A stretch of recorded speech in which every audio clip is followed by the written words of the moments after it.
सरले सदानन्दज्यूले उचाल्नु भएको ढुङ्गा उचाल्ने हुनुहुन्छ। प्रयास जारी छ। 1 2 3 ला सफल हुनु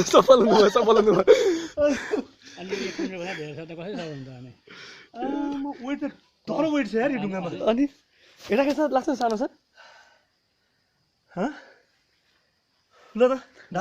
सरले उठाएर कस्तो फिल भएछ सरले? मलाई एकदम आनन्द फिल भइरहेछ। मैले सोचिरहेको थिएँ कि ढुङ्गामा उचाल्न सक्दिनँ भनेर, तर वेट चाहिँ धेरै छ यसको। तर मलाई थाहा थिएन यो, अस्ति कसैले पनि भनेन, तपाईँले भन्नुभयो, त्यसैलाई धेरै धेरै धन्यवाद। एउटा यहाँ आएपछि मैले एउटा ऐतिहासिक चिज हेरेको चाहिँ यो सदानन्द नगरपालिकाभित्रको यो मन्दिर साह्रै खुसी लाग्यो मलाई चाहिँ। अनि यसको के मान्यता छ भने यो चाहिँ सदानन्दज्यूले चाहिँ एकदम पुरै उहाँले चाहिँ महाराजले चाहिँ अरुण नदी यो उचालेर अनि पार गर्नुभएको अरे। त्यतिखेर न पुल थिएन न आउँथ्यो, केही पनि थिएन, खोलाबारी रुमालमा राखेर तर्नुहुन्छ अरे गुरुले। अरुण नदीबाट बोकेर ल्याएको ढुङ्गा बोकेर ल्याउनुभएको अरे। अनि यस्तो ऐतिहासिक चिज भतिजलाई कहिले नदेखाउने अङ्कललाई यो पनि हुन्छ। अनि यो ढुङ्गा त बडा ऐतिहासिक महत्त्वको ढुङ्गा रहेछ त, कता कता सुनेको थिएँ मैले होइन। यो त उचाल्न सक्ने मान्छे त बहादुर हुन्छ अरे त। उचाल्न सकेन, अलिकति मात्रै उचाल्न सक्यो मैले त, उचालिहालेँ। ल त हाम्रो अङ्कलले गर्छिन्छ ल।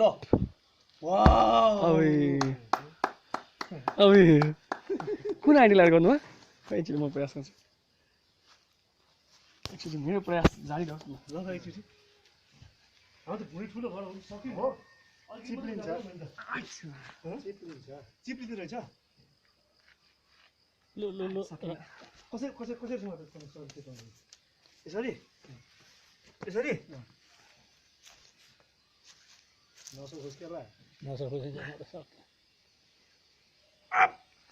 अहिले सक्नु भएन, दुईचोटि उचाल्नु। अलिक यसरी उचालेको थिएँ मैले हो, यसको बलमा होइन त्यो कसरत काम नगरे मान्छेको ठ्याक्कै जान्छ। यदि उचाल्ने भगवान् ईश्वर जय होस्। काम गरिरहेको मान्छे त्यो हामीलाई त्यो हुँदैन, गाह्रो रहेछ। खुसी लाग्यो। अनि के छ अङ्कल अरू हाल्छ? होइन यहाँ परिचय गरौँ न। म रामबहादुर दाहाल, म लेखापाल काजीबाई विष्ट, मेरो भतिज। म चाहिँ टिचर। नमस्कार, मेरो नाम रविन लालदास, घर मेरो विराटनगर। हजुर, साल बस्ने चाहिँ छु म पनि एउटा मेम्बर। वडा सचिव हो। ए हो सचिव भाइ, म चाहिँ हाम्रो एकाउन्टेन्ट छ। अनि आज चाहिँ हामी सँगै निक्लेको। यता गरौँ नि छ नि तर यता पनि छु।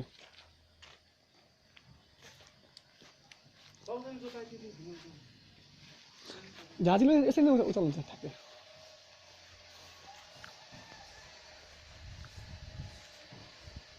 यो के हो नगरपालिका के हो? क्याम्पस हो, सदानन्द भूमि क्याम्पस हो। उतापट्टि घुमाउनु छ नि त। अहिले यसपालि एकपल्ट राखेको थियो, के त गरेको क्याम्पसमै राम्रो पैसामा पसेर यसलाई लगभग 6 जति सक्यो होला, त्यति पुर्याएको गएको प्राविधिक हाल्ने अनि अहिले यहाँ हाम्रो 6 नम्बर जिङ्ला बजार। ए सर वडा कार्यालय जिङ्ला बजार यहाँको लिएको भिडियोहरू, यहाँको चाहिँ धार्मिक स्थलको नि भिडियो हो। एकदम धार्मिक स्थल। पहिले अब 1932 मा ए स्थापना गरेको विद्यालय आबाल हाम्रो नन्दी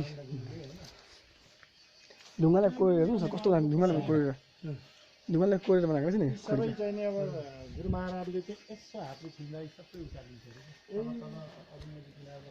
हजुर, त्यस्तो तपस्या सबै अब ढुङ्गाका दैला